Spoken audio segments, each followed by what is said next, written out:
Hello guys and welcome to Skynomics academy. My name is Sunil Kumar Yadav और आज हम लोग लास्ट पार्ट पढ़ने जा रहे हैं जो कि है इंडियन इकोनॉमिक डेवलपमेंट का, मतलब इकोनॉमिक्स का क्लास 12th का मोस्ट इंपॉर्टेंट टॉपिक में से एक। हम लोगों ने दो पार्ट पहले ही कवर कर रखा है कि इंडिया का रिलेशन किस तरीके से उनके नेबरिंग कंट्री के साथ है, खास करके इंडिया, पाकिस्तान और चाइना के उनके पाथ के बारे में, उनके स्ट्रेटेजी के बारे में हम लोगों ने दोनों पार्ट में बात करेगी किस तरीके से लेके चला गया।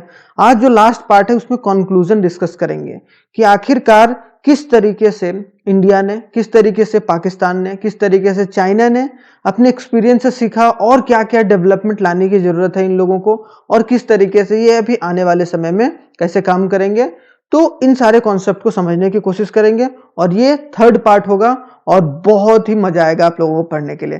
तो चलिए स्टार्ट करते हैं बिना देरी किए हुए वीडियो के साथ, और आप लोगों को बहुत मजा आएगा। एक बार कमेंट बॉक्स में जरूर कमेंट करके बताइएगा कि आप लोगों को कैसा लगा, और आप लोग सही मायने में एक बोला जाए कि एक डायमेंशन दीजिएगा, उसमें बताइएगा भाई कि आप लोगों को कैसा लगा, कहाँ सर आप इम्प्रूव कर सकते हैं, और किस तरीके से और कौन कौन से वीडियोस या किस किस टाइप के वीडियोस आप लोगों की रिक्वायरमेंट है।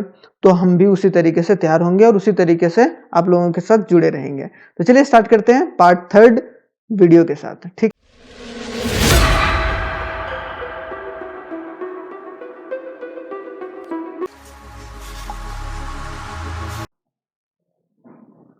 तो चलिए आप लोग कैसे हैं और किस तरीके से एंजॉय कर रहे हैं वो चीज़ इंपॉर्टेंट हो जाता है, क्योंकि आप लोगों का एग्ज़ाम बहुत नज़दीक है। और कैसे हैं आप लोग। तो आज एक नए तरीके से चैप्टर्स को आगे बढ़ाने से या पढ़ने से पहले थोड़ा सा मोटिवेशन ले लेते हैं। आखिरकार इस कोट में क्या लिखा गया वो हम लोग देख लेते हैं फटाफट। All our dreams can come true if we have the courage to pursue them. कि हमारा जो भी ड्रीम है, जो हम लोग सपना देख रहे हैं या जो भी डिज़ायर है हमारे अंदर, ठीक है, वो सारा हम लोग पूरा रख सकते हैं अगर थोड़ा सा करेज आप लोग दिखाएं कि भाई वो काम मैं आखिर कर सकता हूँ।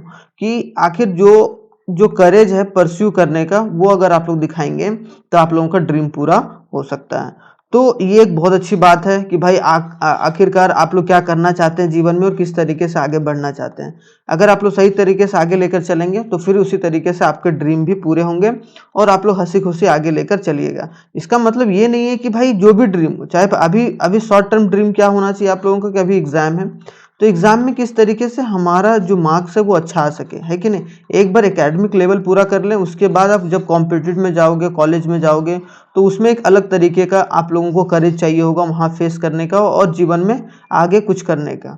ठीक है, तो चलिए इसी जोश और इसी जुनून के साथ आज हम लोग स्टार्ट करते हैं। और आखिरकार हम लोग क्या पढ़ने वाले हैं, competitive development and experience of India and it's neighbour. कि जो हम लोगों ने फर्स्ट और सेकंड पार्ट पढ़ा था, तो आज हम लोग क्या थर्ड पार्ट पढ़ेंगे।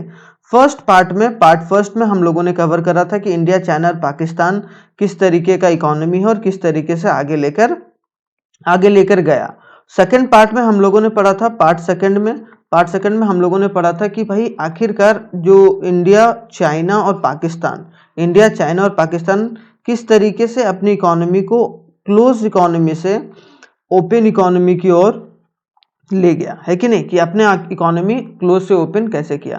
तो आज हम लोग बहुत अच्छे तरीके से जानने की कोशिश करेंगे कि आखिरकार जो पाकिस्तान है, चाइना है और इंडिया है, उनकी डेवलपमेंट स्ट्रैटेजी कि क्या रहा और किस तरीके से वो इम्पैक्ट किया उन सारे देशों में, और उनका कंक्लूजन क्या रहा और क्या क्या किन किन क्षेत्र में इम्प्रूवमेंट करने की बारी है कि नहीं। तो ये आप लोगों को पूरा एक लास्ट पार्ट है और उसी तरीके से आप लोग आगे बढ़कर इसमें इसे पढ़िए और पूरा वीडियो जरूर देखिएगा, क्योंकि इसमें बहुत सारी बातें ऐसी होंगी कि जो आप लोगों के नॉलेज पॉइंट ऑफ व्यू से बहुत इंपॉर्टेंट है, जो कि आपके सेल्फ ग्रोथ के लिए भी इंपॉर्टेंट है कि नहीं। तो तब आपका ड्रीम पूरा होगा कि भाई आपको जो नंबर लाना है वो नंबर सही तरीके से मिल पाए। तो हम लोग अप्रेजल पढ़ेंगे, कहाँ कहाँ तारीफ है कि भाई कहाँ कहाँ ये लोग अच्छे किए, और इनका कंक्लूजन कि आखिरकार ये किस कंडीशन पर आज के दौर में खड़े हैं। तो development strategy of country often serves as a model and a guide of the other for their own development, है कि नहीं। कोई किसी देश का अगर डेवलपमेंट स्ट्रेटेजी अगर देखें, है कि नहीं, कि अगर बोला जाता है कि भाई पड़ोसी अगर उन्नति कर रहा है तो फिर उसी के तौर तरीके से जो जो एक दूसरा पड़ोसी रहता है वो भी सोचता है कि भाई मैं भी कुछ अच्छा करूं, है कि नहीं। तो इन द सेंस क्या कि जो सर्व कर रहा है मॉडल, जो गाइड कर रहा है डेवलपमेंट को, वो बहुत इंपॉर्टेंट हो जाता है। Meaningful analysis of the growth path of one country along with the success and failure. इसमें दोनों चीज बातें करेंगे हम लोग कि सक्सेस और फेल्योर क्या क्या रहा तीनों कंट्रीज का, उसी तरीके से। तो हम लोगों ने पढ़ा था कि भाई जो इकोनॉमिक रिफॉर्म हुआ था वो कब कब कि तीनों कंट्री में कब कब हुआ था और किस तरीके से हुआ था। इकोनॉमिक रिफॉर्म का मतलब मैंने पहले ही बता रखा है कि अपनी इकोनॉमी को इन तीन देशों ने किस तरीके से ओपन करा, मतलब अपनी इकोनॉमी को क्लोज इकोनॉमी से ओपन इकोनॉमी कब किया और किस तरीके से आगे लेकर चला गया।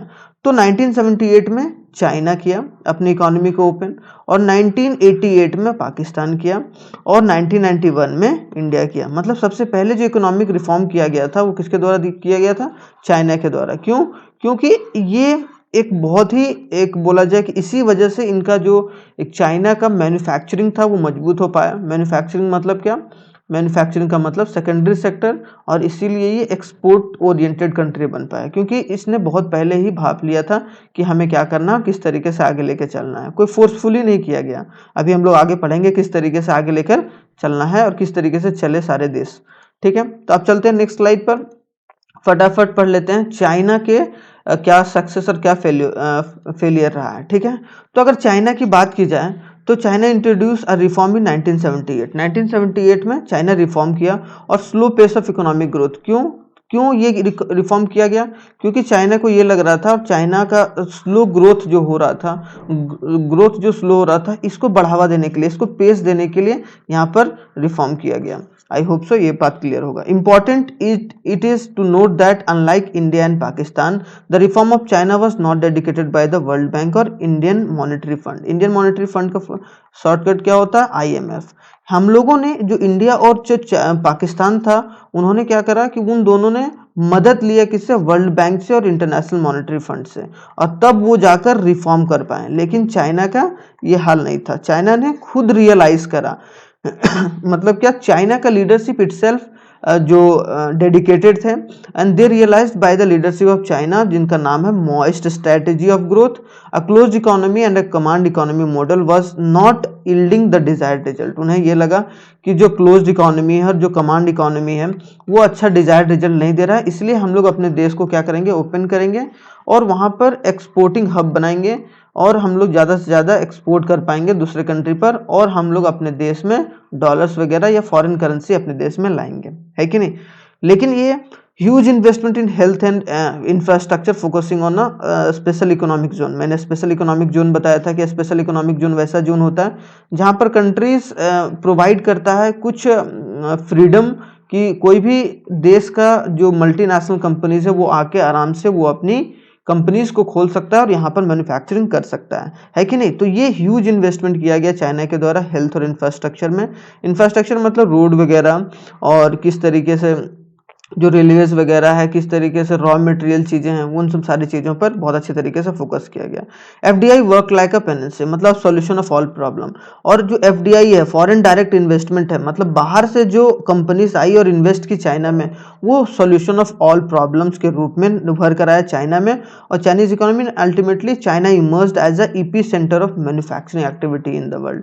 और जो चाइना था वो एक ईपी सेंटर बन गया मैन्युफैक्चरिंग के लिए, कि वहाँ जो भी चीज़ें हो रही थी वो बहुत अच्छे तरीके से मैन्युफैक्चर हो रहा था। It is critical significance that China introduce and implement each reform and first at a smaller level, and only when the result was found to the satisfactory it extend to the large level. कभी भी China ने पहले छोटे level पर start करा। देखो इसीलिए बोला गया ना कि अभी मैंने कोट भी बताया था आप लोगों को यही बात, कि छोटा छोटा आप लोग थोड़ा थोड़ा पढ़ना शुरू कर दीजिए। अगर थोड़ा थोड़ा अगर मन नहीं लग रहा है तो थोड़ा थोड़ा एक बार आपके, फिर उसके बाद करे जाने लगेगा, फिर आप उसको क्या करोगे? धीरे धीरे बड़ा, मतलब टाइमिंग बढ़ाते चले जाओगे। तो उसी तरीके से सेम चाइना ने करा कि पहले छोटे छोटे रिफॉर्म लाए, फिर उसमें रिजल्ट दिखा तो वो उसे बड़ा कर दिया गया।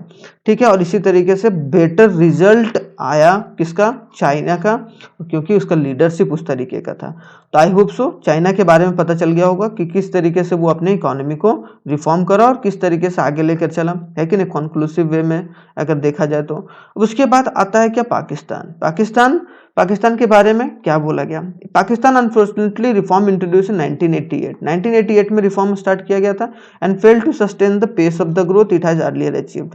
कि जो भी अचीव्ड किया जा रहा था उसके द्वारा, मतलब जो पहले ग्रोथ रेट था वो सस्टेन नहीं कर पाया, मतलब जितना ग्रोथ रेट पहले था वो नहीं कर पाया। इसी वजह से उसे क्या करना पड़ा, रिफॉर्म करना पड़ा।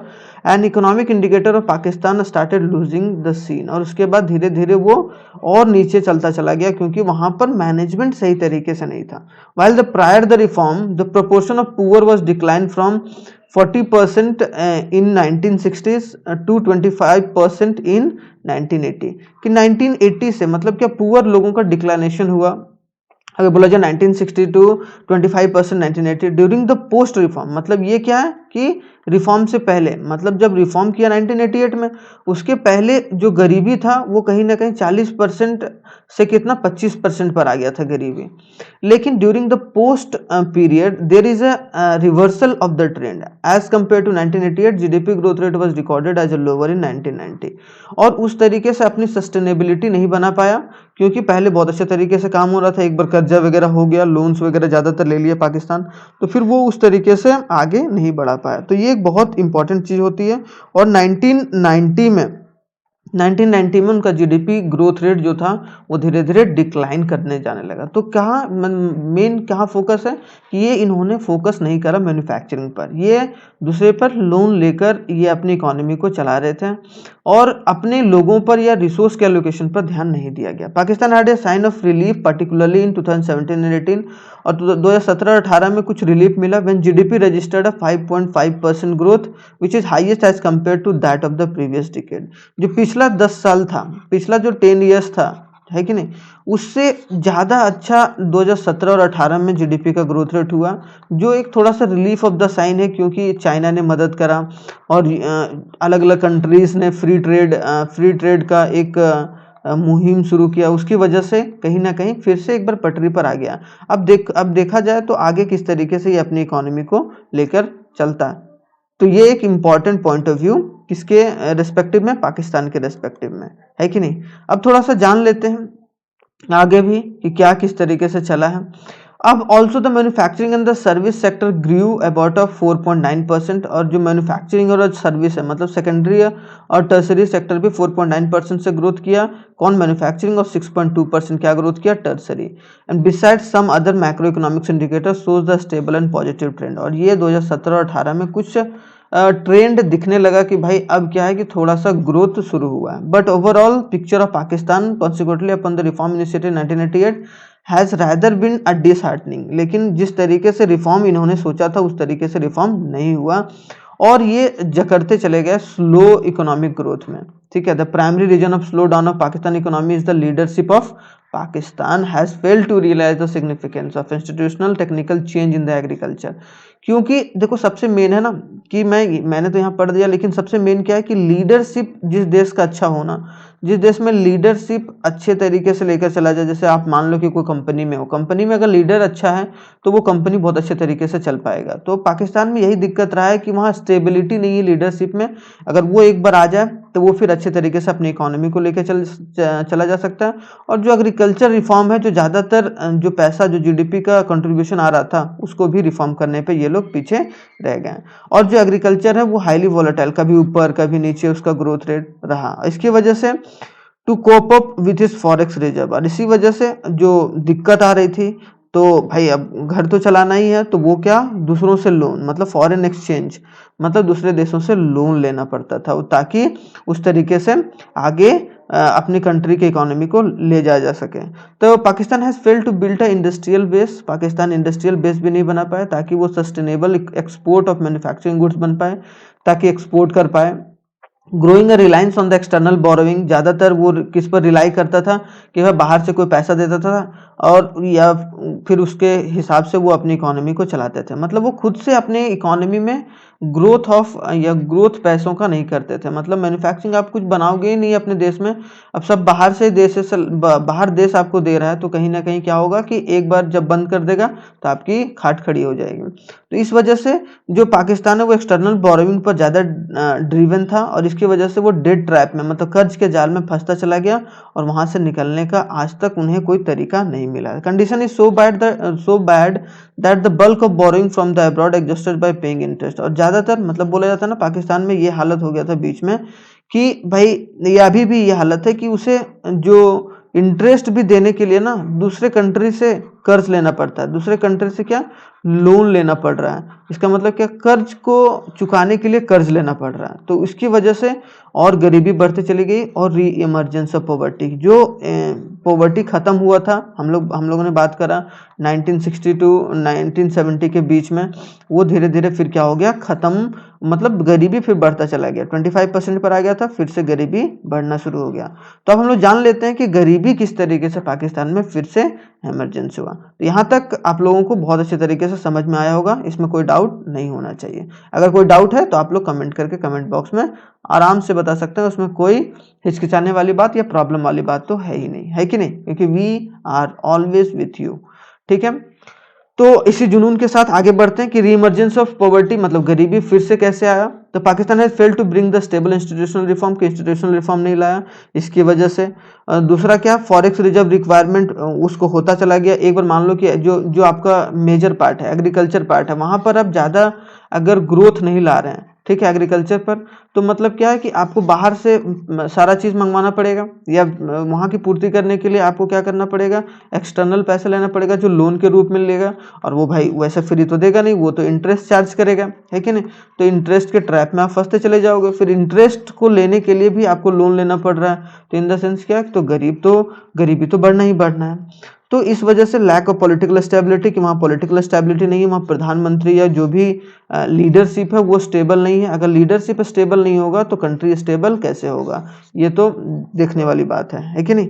तो लॉ एंड ऑर्डर भी, और huge public expenditure on the law and order पर बहुत ज़्यादा पब्लिक एक्सपेंडिचर किया जाता है, जो लोगों का टैक्स का पैसा होता है। Pakistan is allocating huge fund in building a strong defence system, और ज़्यादातर पैसा वो अपने डिफेंस को मजबूत करने में लगा रहा है। अगर वही पैसा वो अपने देश के लोगों में लगाता तो वो ज़्यादा, देखो ठीक है, सोशल सिक्योरिटी भी अच्छा है, लेकिन आप अगर किसी दूसरे को छेड़ोगे नहीं तो आपको कौन बताने वाला है कि नहीं। वहाँ के लोगों का दोष नहीं है, वहाँ की लीडरशिप में दोष है कि वो अपनी झोली भर लेते हैं और सिर्फ डिफेंस करके उसी तरीके से वोट कर लेते हैं, या वोटिंग बैंक बना लेते हैं। When it is implies the huge cut off development expenditure, और इसमें क्या होता है कि आप एक बार आप डिफेंस सिस्टम को मजबूत करने के चक्कर में आप जो डेवलपमेंट एक्सपेंडिचर है, मतलब जो लोगों पर खर्च करने वाला पैसा है, वो आप पैसा कहाँ खर्च कर रहे हैं, डिफेंस में खर्च कर रहे हैं। तो इसी वजह से क्या हो रहा है, धीरे धीरे गरीबी और बढ़ता चला जा रहा है पाकिस्तान में।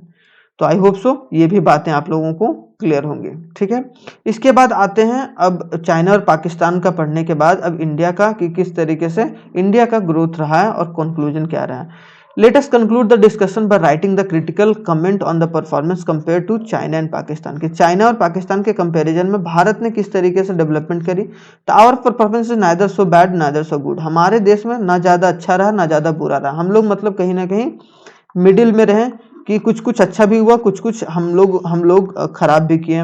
We are far ahead of Pakistan but far behind the China, है कि नहीं, कि हम लोग तो एक तरीके से पाकिस्तान से आगे हैं, लेकिन चाइना से अभी भी बहुत पीछे हैं। तो ये बात इसीलिए हम लोगों को एक बीच का कैटेगरी में रखा गया है, ठीक है।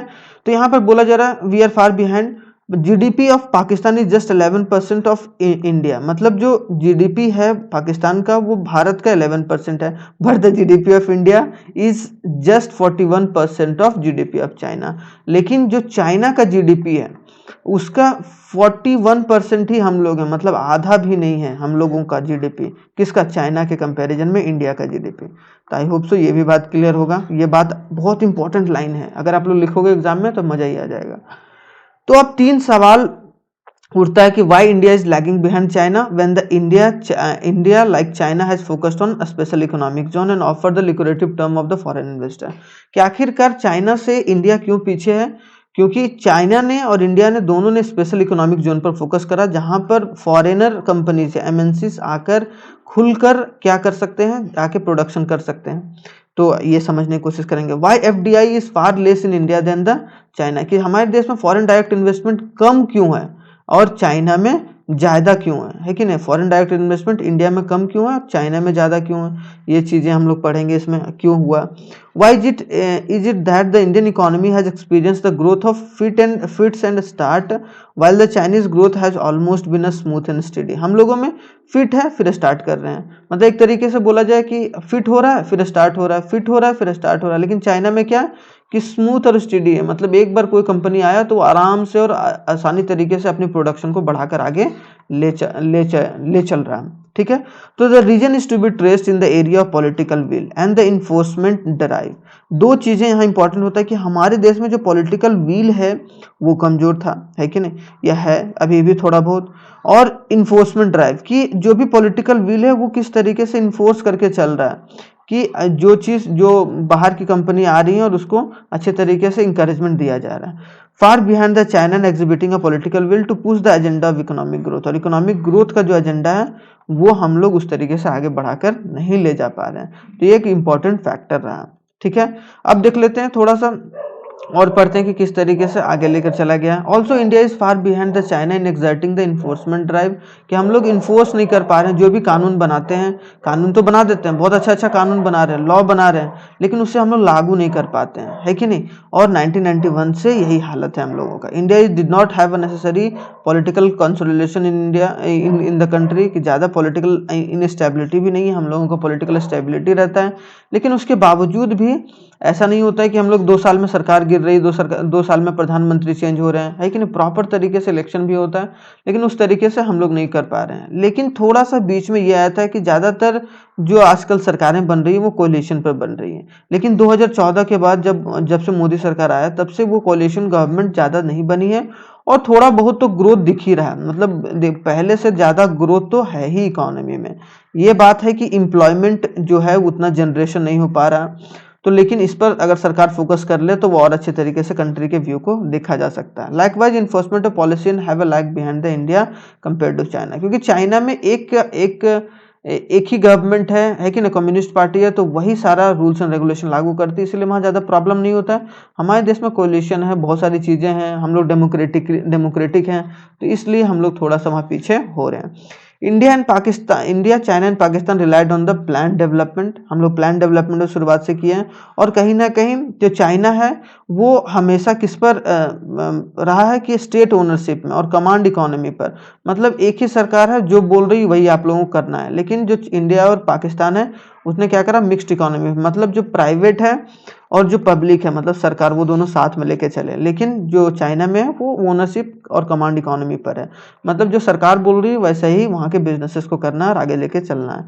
Economies of India, Pakistan, China did not show any noticeable breakthrough in their growth process till they have open the economy, लेकिन जब तक भारत का इकोनॉमी 1991 में ओपन हुआ और पाकिस्तान का इकोनॉमी 1988 में हुआ, तब तक वहाँ कोई ग्रोथ वैसा दिखा नहीं था। लेकिन जब से इकोनॉमिक रिफॉर्म हुआ तब से कहीं ना कहीं भारत का ग्रोथ और तेजी से बढ़ा है।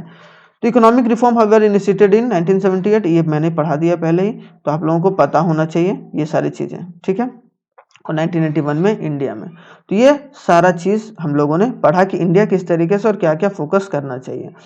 अब यहाँ पर थोड़ा सा प्राइमरी, सेकेंडरी और स्पेशल इकोनॉमिक जोन के बारे में पढ़ लेते हैं, किस तरीके से भारत ने लेकर चला। तो exposure of economy to the market forces of demand and supply and integrated economy, कि 1991 की रिफॉर्म के बाद हम लोगों ने सारा चीज़ किस पर छोड़ दिया, मार्केट पर, कि मार्केट में डिमांड और सप्लाई लेकर चलेंगे, सरकार कंट्रोल नहीं करेगी। इनवर्ड लुकिंग इकोनॉमी, जो हमारा सेल्फ सफिशिएंसी पर था, जो प्रोटेक्शन दे रहे थे हम लोग अपने डोमेस्टिक इंडस्ट्री को, उसने हम लोगों ने क्या करा कि कंपटीशन में डाल दिए, और gradually replaced by the policy of growth through the competition and reliance on FDI has been a key parameter. और हम लोग ज़्यादातर किस पर रिलाई करने लगे, एफडीआई पर, फॉरेन डायरेक्ट इन्वेस्टमेंट, की बाहर की कंपनी हमारे देश में आएगी और यहाँ पर फैक्ट्रीज वगैरह लगाएंगी, और इस तरीके से फैक्ट्रीज लगा के हम लोग अपने इकोनॉमी के ग्रोथ को आगे बढ़ाएंगे, है कि नहीं। इन द सेंस क्या, एक तरीके से कॉम्पिटिटिव इन्वायरमेंट बनाने की बात की गई ग्लोबलाइजेशन के प्रोसेस से, कि ग्लोबलाइजेशन के प्रोसेस से किस तरीके से हम अपने देश को कॉम्पिटिटिव इन्वायरमेंट बना सकते हैं।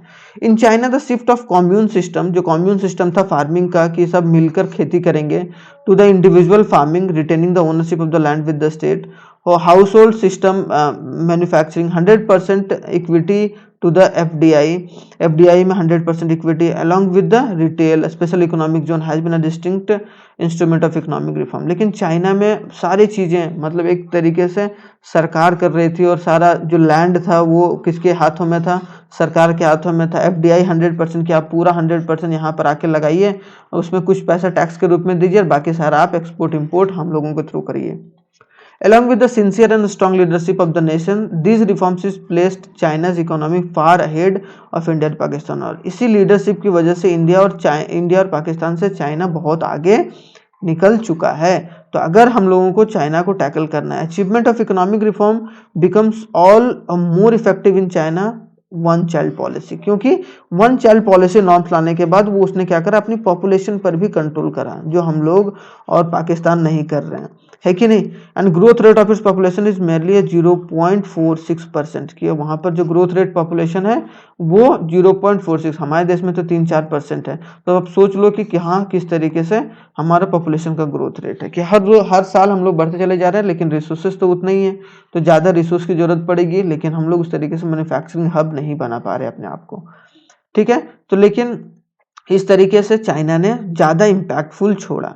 तो कंपेयरिंग अगर चाइना किया जाए इंडिया से, तो यहाँ पर देखा जाए तो China attempted with the reference of following indicator, China ने क्या, जीडीपी ग्रोथ रेट पर फोकस करा। तो prior economic reform rate GDP was low on all 3 countries, सारे तीनों कंट्रीज में जीडीपी क्या था, स्लो ग्रोथ हो रहा था। लेकिन बट चाइना सरपास बोथ, लेकिन चाइना ने पास कर गया, मतलब चाइना ने सरपास कर लिया इंडिया और पाकिस्तान को nearly 10% per annum on almost consistently. और चाइना ने 10% का इकोनॉमिक ग्रोथ रेट या जीडीपी ग्रोथ रेट हर वक्त, या बोला जाए रिफॉर्म के बाद, हमेशा कायम रखा। In case of India and Pakistan की GDP growth rate is yet to touch a double digit, और हमारे देश में या इंडिया और पाकिस्तान में एक बार हुआ है कि डबल डिजिट पर गए हैं, उसके बाद, और पाकिस्तान में तो एक बार भी डबल डिजिट पर नहीं गया। इसका मतलब क्या कि आज तक हम लोग डबल डिजिट पर उतना एग्जिस्ट और उतना स्टेबल नहीं बना पाए, तो वहाँ पर आगे था, है कि नहीं, तीनों में। यहाँ तीनों के बारे में समझ में आया। स्ट्रक्चर ऑफ ग्रोथ बोला जाए कि percentage of shares of primary secondary, वहाँ भी है दिक्कत, है कि नहीं, कि प्राइमरी सेकेंडरी और टर्सरी तीन सेक्टर है, तो तीनों सेक्टर में कहीं ना कहीं जो चाइना है वो ज़्यादा इम्पैक्टफुल रहा, और जो हम लोग हैं वो हम लोगों ने कभी एग्रीकल्चर फोकस किया, कभी इस पर सेकेंडरी सेक्टर पर, कभी टर्सरी सेक्टर पर, और इसी तरीके से आगे हम लेके चले, लेकिन उतना प्रोनाउंस नहीं रहा जितना China. In case of China the shift has been pronounce than the India and Pakistan, कि ज़्यादातर चाइना ने लेकर चला। Sustainable growth, export driven manufacturing sector in China, और चाइना में हमेशा से स्टार्ट किया गया या शुरुआत से ही फोकस किया गया कि किस तरीके से एक्सपोर्टिंग हब बना जाए, ताकि यहाँ पर 100% इक्विटी कोई भी कंपनी ला के दे और यहाँ से हम लोग एक्सपोर्ट करें, क्योंकि कोई एक्सपोर्ट करेगा तो सरकार के अधीन करेगा, तो वहाँ पर सरकार को फ़ायदा होगा। तो इसकी वजह से यहाँ पर एक ड्राइवर सीट पर ग्रोथ पर बैठा हुआ है, ग्रोथ रेट पर, तीनों सेक्टर में। डेमोग्राफिक इंडिकेटर पर देखा जाए, मतलब क्या, पॉपुलेशन को, डेमोग्राफिक मतलब क्या होता है, पॉपुलेशन की, पॉपुलेशन कौन कंट्रोल किया, तो पॉपुलेशन कौन कंट्रोल किया, पॉपुलेशन चाइना किया वन चाइल्ड पॉलिसी के थ्रू, है कि नहीं। लेकिन इंडिया जो था, India and Pakistan still wrestling with the problem of high growth of rate of population. हमारे देश में अभी भी rate of growth of population ज़्यादा है, हमने वहाँ 3% बोल दिया था, तो यहाँ पर 2 से 3%, एक्चुअली कितना है, 1.03% इन इंडिया है, जो कि पॉपुलेशन का ग्रोथ है हमारे देश में। और वहाँ क्या था, 0.37 के आसपास था, शायद 0.3 के आसपास। हमारे देश में देखो 1.03 है, और पाकिस्तान में तो 2.05 है। तो आप एक बार पॉपुलेशन बढ़ाते चले जा रहे हो, पॉपुलेशन बढ़ाओगे तो आपको तो रिसोर्सेज भी तो आप लोगों को जरूरत होगी, मतलब आप लोगों को डेवलपमेंट भी तो करनी होगी। अगर आप डेवलपमेंट नहीं करेंगे तो फिर क्या होगा कि गरीबी बढ़ता चला जाएगा, क्या होगा, अल्टीमेटली पॉवर्टी इंक्रीज होता चला जाएगा, जो कि एक मेजर रीजन है चाइना और इंडिया और पाकिस्तान के लिए। Despite the large size of population density, population is low in China. और हम लोग अभी मैंने कल ही पढ़ रहा था कि भाई जो इंडिया है, वो इंडिया का पॉपुलेशन वो चाइना की पॉपुलेशन से ज़्यादा हो गया, मतलब चाइना का पॉपुलेशन कम हो गया और इंडिया का पॉपुलेशन ज़्यादा हो गया, सोचो। लेकिन अगर एरिया वाइज देखो तो चाइना बहुत बड़ा एरिया है, अगर बोला जाए, हमारे देश में कम है। और यहाँ पर एक और बात है कि 3 countries pointing on the social backwardness where the people hold high preference to son on the family. और ज़्यादातर इसीलिए बढ़ रहा है क्योंकि क्या हो रहा है कि सेक्स रेशियो भी ठीक नहीं है हमारे देश में। सेक्स रेशियो मतलब मेल इज टू फीमेल, की 1000 मेल पर कितने फीमेल हैं, क्यों, क्योंकि वहाँ ज़्यादातर लोग जो होता है वो सन प्रीफर करते हैं, डॉटर को कोख में ही मार देते हैं। लेकिन अब थोड़ा थोड़ा कम हो रहा है, इस पर सरकार भी फोकस करके पॉलिसी लेके चल रही है। तो आई होप सो ये डेमोग्राफिक इंडिकेटर भी क्लियर होगा। उसके बाद इंडिकेटर ऑफ क्या है, लास्ट टॉपिक है ह्यूमन डेवलपमेंट, की लाइफ एक्सपेक्टेंसी चाइना में अच्छा है, इंडिया और पाकिस्तान में कम है। एडल्ट लिटरेसी रेट ठीक करना होगा, ठीक है, अगर आपको ठीक से लेकर चलना होगा। Percentage of population below poverty line, कि पॉवर्टी लाइन के जो बिलो है, मतलब जो गरीबी रेखा के नीचे है उसको गरीबी रेखा के ऊपर लाइए ताकि वो गरीबी से मुक्त हो सके। Infant mortality rate, maternal mortality, जो बच्चे मर जाते हैं 1 साल के अंदर। मैटरनल मोर्टालिटी रेट, जो माएँ मर जाती हैं बच्चों को जन्म देने के साथ ही, क्यों? क्योंकि उनको प्रॉपर न्यूट्रिशन वगैरह नहीं मिल पा रहा। Percentage of population having access of improved water resource, water resource आप लोग सही तरीके से प्रोवाइड कराइए। क्यों? क्योंकि एक बार वाटर रिसोर्स आप सही तरीके से प्रोवाइड नहीं कराएंगे तो क्या होगा कि वहाँ का लोग जो होगा वो ज़्यादा बीमार होगा, और आपके पास इंफ्रास्ट्रक्चर भी होना चाहिए, हॉस्पिटल्स भी होना चाहिए। तो उन सारी चीज़ों को देखकर चला जाए कि अंडर नॉरिश्ड बच्चे, की जो बच्चे कुपोषण के शिकार हैं, जिनको सही तरीके से न्यूट्रिशन या प्रोटीन नहीं मिल रहा है, उनको सही तरीके से प्रोवाइड करिए। जो चाइना और जो इंडिया और पाकिस्तान में आज भी बहुत लैगिंग कर रहा है कि नहीं।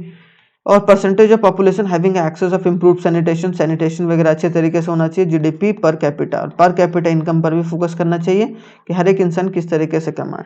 तो in most of the area of human development China has perform better than India and Pakistan. की इंडिया और पाकिस्तान से मोस्ट ऑफ जो ये 9 इंडिकेटर्स हैं उन लगभग सारों में बोला जाए चाइना ज़्यादा अच्छे परफॉर्म कर रहा है। अगर देखा जाए ह्यूमन डेवलपमेंट इंडेक्स में चाइना रैंक 85, इन कॉन्ट्रास्टिंग 129 इंडिया और 152 पाकिस्तान। की 85 रैंक होल्ड कर रहा है कौन? चाइना। तो सोचो कि वो कितना आगे है। ये तुम्हें लग रहा है कम है, लेकिन बहुत आगे है कि नहीं। और जो पाकिस्तान है 152 है। However India has attaining the higher ranking in some liberty parameters including the SDI. कि लिबर्टी की हम लोगों के देश में छूट ज़्यादा है, तो इस एक लिबर्टी है हमारे देश में, काम करके खुल करके काम करके करना है आप लोगों को तो कीजिए। कोई भी आप चीज़ चुन सकते हैं, और ज़्यादा कंट्रोल गवर्नमेंट का नहीं रहता है। गवर्नमेंट क्या करती है? रेगुलेट करती है कि किस तरीके से चलाया जाए। लेकिन चाइना में क्या होता है? चाइना में कंट्रोल किया जाता है। तो ये चीज़ एक राह देने वाली है। तो अगर सही तरीके से लीडरशिप लिया गया तो हम लोग अपने देश को और आगे अच्छे तरीके से ले जा सकते हैं। तो आई होप सो आप लोगों को समझ में आया होगा कंक्लूजन कि किस तरीके से कंक्लूजन रहा, और किस तरीके से किस किस चीज़ों पर और फोकस करना चाहिए।